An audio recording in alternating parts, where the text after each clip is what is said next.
passage, n'hésitez pas à vous abonner, liker et commenter. C'est le meilleur moyen de me soutenir et ça fera plaisir à tonton. La petite douche froide, ben oui, oui, la douche froide, comme ça. Début de saison les amis, 0-0 à domicile contre le Rayo Vallecano, Lewandowski, Rafinha, Dembélé, Perito, Christensen, enfin tout ça quoi. Voilà, c'est frustrant ce petit match, hein, les gars, on va pas se mentir, c'est très frustrant. Alors, pour commencer, Xavi avait mis en place un 4-3-3 avec Araujo à droite, Christensen, Garcia dans l'axe. À gauche, j'ai pas vu qui y avait. J'ai pas vu de joueur à gauche, donc je peux pas vous dire qui y avait. Numéro 6, Busquets avec Pedri et Gavi. Mauvais choix, je trouve, mais bon, bref, c'est comme ça. Et en attaque, donc, Dembélé, Lewandowski, Rafinha. Autant dire que ce match-là, il est pas fameux. Hein. Autant dire que qu'est-ce que je ne sais pas vraiment ce que je vais pouvoir dire dans ce match-là, les amis, parce que complexe. Il y a eu quand même quelques occasions à se mettre sous la dent, sous le creux de la dent, vite fait, mais bon, pas grand-chose non plus. Hein. On va pas non plus abuser. Il n'y a pas eu grand-chose à se mettre sous la dent. Voilà, c'était pas dingo. Par où commencer, franchement, par où commencer au début de match, les gars, c'était assez complicado. Déjà, question compo. Moi, j'avais donné une compo, j'avais dit Roberto à droite, avec dans l'axe un Araujo Garcia, et j'avais mis Frenkie au milieu, à la place de Gavi. Xavi ne m'a pas écouté. Xavi, frère. Non, moi j'avais dit en fait, je savais que ça allait être Gavi sur le terrain, on le sait avec la situation avec Frenkie, on le savait, c'était évident pour moi, Gavi allait être titulaire. Mais bon bref, je voulais voir Frenkie au milieu de terrain parce que je savais que le Rayo était une équipe qui jouait pas forcément uniquement très bas. C'est une équipe qui joue quand même assez haut, qui va presser le porteur du ballon et qui n'hésite pas aussi à attaquer. Tu vois, c'est une équipe quand même offensive, avec un jeu assez direct, mais offensive. Et là, et un Frenkie au milieu, ça aurait été utile. On l'a vu quand il est rentré. Bon, après, ok, l'équipe en face était peut-être plus fatiguée, mais en attendant, Frenkie il est rentré et il a mangé les espaces, comme il sait le faire. Et voilà. Et c'est ça que je voulais voir en début de match. Et je pense que ça aurait été forcément mieux. Après, voilà, c'est les choix du coach, c'est comme ça, les gars, ça aurait pu marcher avec Gavi, mais voilà, Gavi a été un peu là on va me dire dans les commentaires, tu vois, je t'avais dit faut pas mettre Gavi titulaire. Ouais ouais peut-être, sur certains matchs il faut, sur d'autres matchs non. Sur ce match là, moi personnellement je ne l'aurais pas mis titulaire, je l'aurais mis pour faire rentrer en cours de match ou quoi, mais bref, j'aurais mis Frenkie comme je l'ai dit, donc complicado. Araujo à droite, moi je veux je veux Koundé à droite comme je l'ai déjà dit, mais je le veux en tant que défenseur latéral uniquement défensif et qui monte pas, comme je l'ai déjà expliqué dans mes vidéos. Là, Araujo, il devait faire le taf d'un latéral et ça va pas quand il doit faire ça. Araujo, c'est pas sa spécialité. À ce moment-là, fallait mettre Sergi Roberto. Je comprends pas trop. Après, voilà, c'est au début ça jouait bien quand même. Ça construisait, on arrivait quand même, on tenait énormément de ballons. Il y avait un contre-pressing intéressant. Et quand même, dès qu'on perdait le ballon, on le récupérait très rapidement. On faisait en sorte de le récupérer en gênant la relance. Il dégageait n'importe comment et on récupérait le ballon. On a eu un Christensen et un Eric Garcia encore très bon ce soir, très bon, je tiens à le préciser. Eric Garcia, franchement, le meilleur défenseur pour moi ce soir, mais très bon. Qu'est-ce qu'on pourrait dire d'autre? Est-ce qu'il faut parler de Jordi Alba, les amis? Est-ce qu'il faut parler de Jordi Alba? Parce qu'en première mi-temps, à la limite, il a servi à rien, on avait le ballon, mais le gars ne touchait jamais le ballon, il touchait seulement le ballon pour faire une passe à son collègue pour dire vas-y Rafinha, frère, va attaquer Rafinha. Il a dû mal comprendre Rafinha, mais bref, Jordi Alba, il servait à rien, offensivement, défensivement. Il y avait rien, il touchait pas le ballon, il courait, il faisait des trucs, bon, ok, pourquoi pas. En deuxième mi-temps, par contre, quand le Rayo, ils ont commencé à attaquer, à être un peu plus dangereux, tout ça, le Jordi Alba, il servait toujours à rien, mais du coup, c'était un peu plus dangereux pour nous, parce que le gars, niveau pressing, niveau vitesse, même vitesse, il se faisait bouffer. C'est une catastrophe, Jordi Alba, hein. C'est une catastrophe, attention, hein. Franchement, ça va être compliqué cette année pour lui encore, hein. Franchement, s'il élève pas son niveau, ça va être complexe, hein. J'aurais aimé voir Baldé, pour le coup, en deuxième mi-temps, parce que pour moi, en première mi-temps, vraiment le joueur qui servait vraiment à rien sur le terrain, c'était Jordi Alba. Après, moi je m'étais dit en première mi-temps, à la fin, il faudrait faire entrer Frenkie direct, tu vois. Ça n'a pas été le cas, mais moi j'aurais fait sortir Gavi et Jordi Alba direct en début de deuxième mi-temps, tu vois. Enfin bref, c'est comme ça. On a eu quelques occasions. Ce qui nous a manqué, les gars, c'est quelques automatismes. C'est bizarre parce que On a vu dans le trophée Gamper il y a une semaine au final, hein, une équipe vraiment qui savait jouer ensemble, qui avait quand même des automatismes. On avait vu un Pedri Lewandowski très intéressant, des connexions comme ça. On a vu Rafinha, Dembélé, enfin ça jouait vraiment bien, il y avait vraiment des bonnes combinaisons. Et en début de match, on a vu quelque chose, quelques petits trucs comme ça. On a vu un Rafinha qui faisait des bonnes passes pour Gavi, qui partait dans la profondeur, tout ça. On a vu quelques petites combinaisons intéressantes, mais très vite ça a commencé à ronronner tout ça.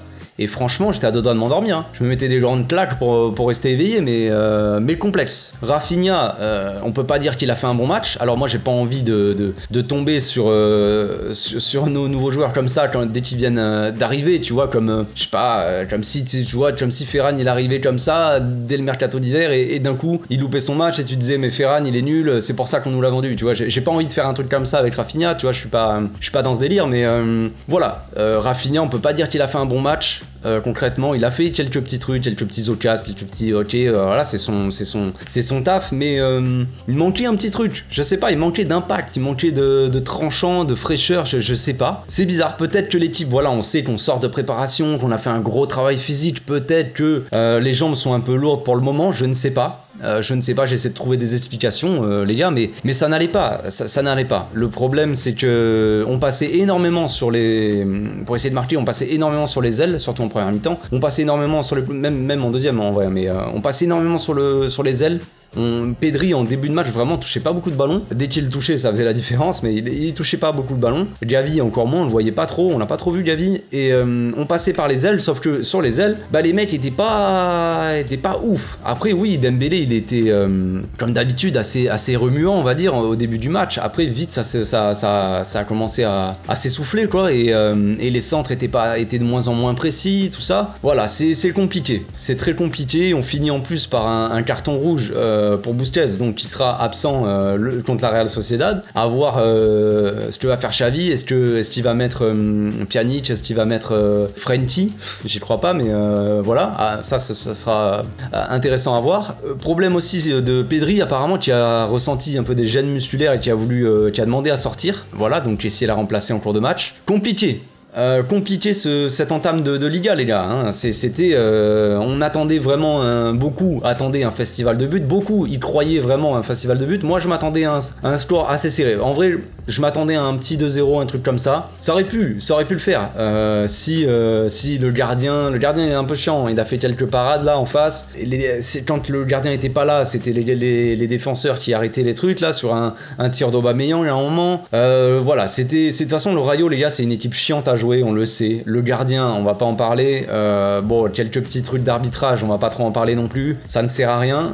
J'ai pas envie de trouver pas de trouver des excuses, parce que pour moi perso c'est pas des excuses, mais qu'on me dise que t'essaies de trouver des excuses parce que le goal il a perdu du temps, parce que l'arbitre il a eu des choix un peu bizarres, douteux en première mi-temps. Non, dans tous les cas, on manquait vraiment d'impact devant. On manquait d'impact dès qu'on arrivait près de la surface. C'était un peu brouillon. Il y avait moins d'automatisme, il y avait moins de tranchants, les ailiers, tout ça, c'était trop lent. C'était trop lent des fois à écarter le jeu, et après l'ailier il voulait trop dribbler. Rafinha qui essayait de dribbler, il n'arrivait pas, il a changé de côté avec Dembélé, mais ça n'a pas changé grand chose en soi. À noter l'entrée de Ansu qui a été plutôt pas mal. L'entrée de Frenkie évidemment, mais ça j'en parle après vite fait. Mais je tenais à parler un peu d'Ansu parce qu'on m'a dit dans les commentaires à l'avant-match je crois qu'on oublie Ansu, t'as oublié Ansu. Non, j'ai pas oublié Ansu, c'est juste que Ansu pour moi il est pas encore à 100% et que Rafinha et Dembélé passent devant. Après quand on voit le match, évidemment on se dit bon, ils sont pas beaucoup devant non plus parce que c'est pas non plus la folie, mais à voir. À voir pour la suite. En tout cas, Ansu a fait une bonne rentrée, plein de bonne volonté. Il a fait des bonnes choses, il a mis un petit pont à un moment, c'était sympa. Alors après, vu qu'il y a 0-0, je m'en fous complètement de son petit pont, mais bref, il a fait des choses intéressantes en dessous. Il a un profil de toute façon très différent des deux autres, hein. C'est ça qui est aussi intéressant, avec en dessous il rentre vachement dans l'axe. Voilà, il y aurait pu avoir avec un peu plus de chance, un peu plus d'automatisme, un peu moins de trucs brouillons, on aurait pu peut-être marquer un petit but, mais bon. Le nul est mérité concrètement. Ter Stegen Stegen aussi nous sauve 2 fois. Il nous sauve 2 fois sur le dernier but là, hors jeu de Falcao. Il fait la parade, c'est lui qui la relance sur Falcao, mais de base, s'il l'arrête pas, il y a but. Et en fin de première mi-temps, je crois, il fait une bonne parade aussi, un bon réflexe en face à face. Araujo qui se fait coucher et face à face entre l'attaquant et Ter Stegen, il nous sort une belle parade réflexe. Il sort bien sur le défenseur, sur l'attaquant. Donc ça, c'est à noter aussi. Ter Stegen, peut-être qu'il va faire une bonne saison, je sais pas.